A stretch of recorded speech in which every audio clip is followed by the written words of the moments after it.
मालूम है ये आदित्यपुर के क्षेत्र में झारखंड के लोगों से ज्यादा बिहार, बंगाल, उत्तर प्रदेश के भाई बहन लोग रहते हैं। अपने छतों की खिड़कियों के खोलिए और मुझे सुनिए, मुझे जानिए। मैं कह रहा हूं ये तो झारखंड है कि कंपनी में जाके ये धरना देते हैं, हड़ताल करते हैं। ये बिहार होता तो कंपनी के मालिकों को गाड़ दिए होते। आप बताइए ना, बिहार में फैक्ट्री नहीं लगने का कारण क्या है? बंगाल से 8000 फैक्ट्री वापस जा रही, कारण क्या है? उनको मालूम है कि यहाँ हम लोग मजदूरों को, रैयतों को, जमींदाताओं को सता नहीं पाएंगे। यहाँ ये लोग उल्टा पलटवार करेंगे। इसीलिए आपकी जानकारी के लिए बंगाल से 8000 कंपनी वापस जा रही है, बिहार में तो कंपनी जाती ही नहीं है। उनको मालूम है सबसे भोले, सबसे सीधे सरल झारखंड के लोग हैं। जमीन भी लीजिए, लाठी डंडा भी मारिए, इन लोग कुछ नहीं बोलेगा, इन लोग कुछ नहीं बोलेगा। सबसे सरल झारखंड के लोग हैं। अभी हाल फिलहाल हमने देखा हमारे सरायकेला इकाई की टीम, वो कहीं कोई फैक्ट्री में आंदोलन कर रही थी, धरना में बैठी थी। सुने कोई राजस्थान का मालिक है, कोई अग्रवाल जी करके हैं, डीसी के पास चले गए शिकायत करने के लिए। सुनिए, अरे इसी झारखंड में पंजाब के बहुत सारे लोग रहते हैं, सिख समाज के अनगिनत लोग रहते हैं, लेकिन आज तक उनसे हमारी कोई शिकायत नहीं हुई। क्यों मालूम है? न सिख समाज लंगर वाली प्रथा को मानता है, सिख समाज अपने पूंजी से लोगों का पेट भरने की प्रथा को मानता है। अरे अग्रवाल जी, अब आटा चक्की पीसते पीसते करोड़पति हो गए हैं, तो हमको मालूम है आपका कैरेक्टर क्या है। इसी मिट्टी में हजारों की संख्या में सिख समुदाय के लोग रहते हैं, लेकिन किसको कहे कि कभी उनसे हमारा विवाद हुआ हो? हमारा विवाद किनसे होता है? उन पूंजीपतियों से होता है, उन दलालों से होता है जो झोला लेकर आए थे और आज चोरी करके, बेईमानी करके करोड़पति हो गए हैं। तो बताइए कहां गलत है?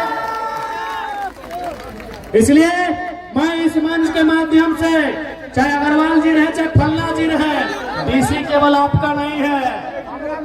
ये जो डीसी के पास अब एप्लीकेशन लेके चल गए ना, और याद रखिएगा, चाहे तरुण महतो रहे, चाहे नवीन महतो रहे, चाहे प्रेम माटी रहे, चाहे बेबी महतो रहे, चाहे अनिता टुटू रहे या सविता महतो रहे, अगर किसी के भी खरोच आया तो खरोच टाइगर जयराम महतो को आएगा।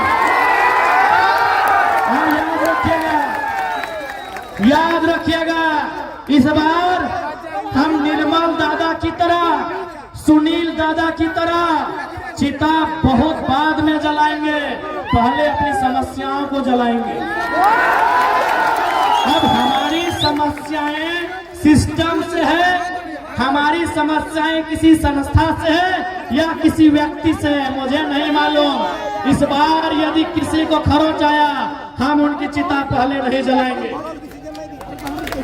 हम रोज तिल तिल के मर रहे हैं, हम रोज तिल तिल के मरते हैं। हम अपनी जमीन में भूखे मर रहे हैं, हम अपनी जमीन में बेरोजगारी का दंश झेल रहे हैं, हम अपनी जमीन में पलायन का दंश झेल रहे हैं। इसलिए सुन लीजिएगा साफ साफ, जो भी उद्योग के लोग हैं, पहला बात ये भी जान लीजिए कि हम उद्योग के खिलाफ नहीं है।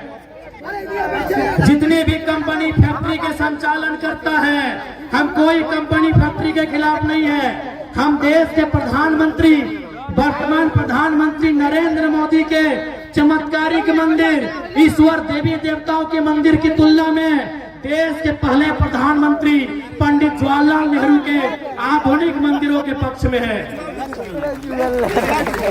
हम नरेंद्र मोदी जी के मंदिरों के पक्ष से कई ज्यादा देश के पहले प्रधानमंत्री पंडित जवाहरलाल नेहरू के आधुनिक मंदिरों के पक्ष में है। आधुनिक मंदिर यानी कल कारखाना, आधुनिक मंदिर यानी फैक्ट्रियां, आधुनिक मंदिर यानी डैम, आधुनिक मंदिर यानी रोजगार, हम उनके पक्ष में हैं। लेकिन सवाल है, उस मंदिर को मैंने जमीन दिया है, अगर हम घंटी बजाने की भी नौकरी वहां नहीं मिलेगी तो सवाल तो होगा,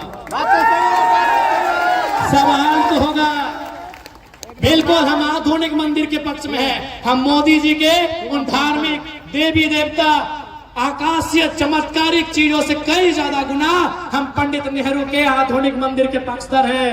उनका आधुनिक मंदिर का रास्ता रोजी रोजगार से होकर जाता है, गरीबों की पेट की भूख से होकर जाता है, इसलिए हम उनके पक्ष में हैं। लेकिन मेरा सवाल वही है, उस आधुनिक मंदिर को बचने के लिए, आधुनिक मंदिर यानी टाटा की फैक्ट्रियां, आधुनिक मंदिर यानी रियाडा जियाडा, आधुनिक मंदिर यानी ये तमाम फैक्ट्रियां, कंपनियां, ये डैम, ये कुचाई का डैम, ये चांडिल का डैम, ये डिमना डैम, आधुनिक मंदिर यानी ये तमाम फैक्ट्रियां, ये छोटे बड़े मेज कारखाने।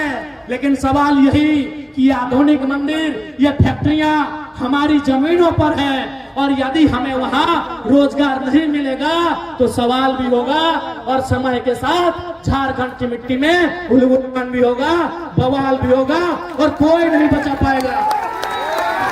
अरे किसी के पास चले गए, जाइए जहां जाना है चले जाइए।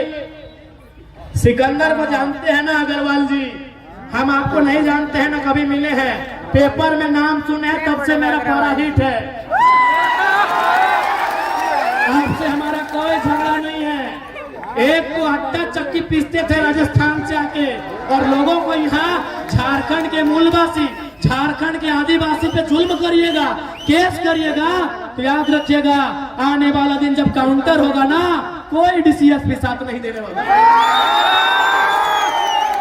बिल्कुल, मेरा अगर बयान आप तक पहुंच जाए तो आप आज शाम को सिकंदर के बारे पढ़िएगा। वो सिकंदर जिसके बारे में कहा जाता है जो जीता वही सिकंदर, वो सिकंदर जो यूनान के मकदूनिया का था, जिसने पूरी दुनिया को जीतने का सपना सजाया था, जिसने भारत के बहुत कुछ हिस्सों को जीत भी लिया था। लेकिन याद रखिएगा, जब वो खाली हाथ लौट के इस दुनिया से जा रहा था, जब वो मात्र 33 साल की उम्र में मरने वाला था, उसके ठीक पहले उसने अपने तमाम मंत्रियों को बुलाकर कहा था कि जब मैं मर जाऊं ना तो 3 काम करना। मेरा जब जनाजा निकले तो मेरे दोनों हाथ बाहर कर देना। तो उनके मंत्रियों ने पूछा कि महाराज दोनों हाथ बाहर करने का मतलब क्या है? बोला मेरे दोनों हाथ बाहर करना, मुट्ठी खुली करना, ताकि दुनिया को पता चलेगा कि दुनिया को जितने चला सिकंदर खाली हाथ लौट के जा रहा है। उसने दूसरा शर्त रखा था, सिकंदर ने दूसरा शर्त रखा था कि मुझे मेरे जनाजे को कंधा कोई ऐरा गहरा नहीं देगा, कोई मामूली आदमी मेरे जनाजे को कंधा नहीं देगा। मेरे जनाजे को कंधा मेरे प्रधानमंत्री, मेरे महामंत्री, मेरे सेना नायक देंगे। बोला सर इसका क्या मतलब है?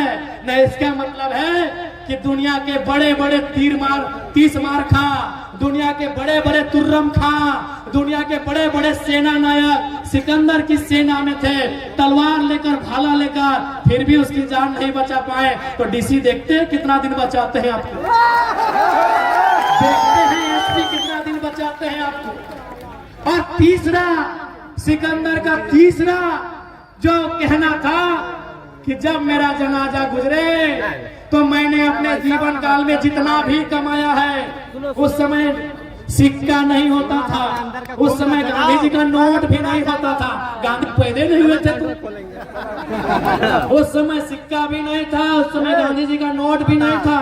उस समय क्या होता था, ज्वेरात होते थे, ज्वेलरी होते थे, सोना चांदी यानी जेवर वगैरह होते थे, सोने चांदी के पन होते थे, बड़े बड़े सिक्के होते थे। तो सिकंदर ने कहा कि मेरे मरने के बाद 1 रुपया भी मेरा जो उत्तराधिकारी होगा, मेरे मरने के बाद 1 रुपया भी मेरे उत्तराधिकारी को मत देना, बल्कि मेरे जनाजा के आगे बिछाते जाना और लोग उस पे चल के जाए, ताकि दुनिया को पता चले कि धान एक दिन धोल बन जाता है। अग्रवाल जी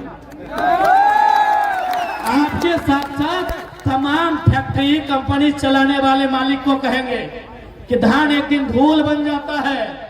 और कान्हा, ये डीसीएसपी बहुत छोटा होता है उनके प्रधानमंत्री लोग के सामने, उन लोग नहीं बचा पाया।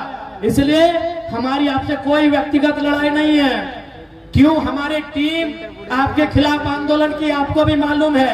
आप समय पे पैसा नहीं देंगे, आप ओवर टाइम करवाएंगे, 10 मिनट लेट होने से तनख्वाह काटेंगे, तो क्या आपको हम चुमा लेंगे? क्या हम आपको चुमा लेंगे? आप अपने बारे में डीसी को कहा नहीं बताएं कि आप कौन सा गलत काम करते हैं। आप